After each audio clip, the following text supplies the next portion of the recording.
বাংলা নাটকপ্রেমী দর্শকদের জন্য রয়েছে দারুণ সুখবর। আসছে খুব শীঘ্রই মন্দরিয়া শিরোনামের এই নাটকটি। মন্দরিয়া নাটকটি খুবই সুন্দর হবে, কোয়ালিটিফুল গোছানো গল্পের একটি নাটক।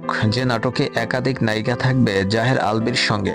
তার মধ্যে অন্যতম হচ্ছে তাসনুভা তিশা, এছাড়া জান্নাত আক্তার সহ আরও বেশ কয়েকজন সুন্দরী অভিনেত্রী। এই মন্দরিয়া শিরোনামের নাটকটি পরিচালনা করেছেন আবিদ আল হাসান। নাটকটি প্রিমিয়ার হবে ডাঙ্গুলি ইউটিউব চ্যানেলে 16ই অক্টোবরে। অভিনেতা জাহের আলভী বর্তমানে বাংলা নাটকে একজন নিয়মিত অভিনেতা, খুব সুন্দর অভিনয় করেন। এছাড়া তাসনুভা তিশাও খুব সুন্দর অভিনয় করেন। এছাড়া নাটকটির গল্প সব মিলিয়ে পারফেক্ট একটি নাটক হবে মন দরিয়া। এই নাটকটি গোছানো গল্পের নাটক মন দরিয়া। নাটকটি কেন ভালো লাগবে? কারণ নাটকটি নিয়ে পরিচালক, প্রযোজক সবাই ডেডিকেটেড। একাধিক পোস্টার প্রচার করা হয়েছে, তার মানে বোঝাই যাচ্ছে নাটকটি খুবই সুন্দর হবে। নাটকের মূল গল্পে থাকবে প্রেম, ভালোবাসা, আবেগ এবং বাস্তবিক রূপায়ক। সবকিছু মিলিয়ে নাটকের থেকে ভালো একটা মেসেজ খুঁজে পাওয়া যাবে বলে আশা করা যায়।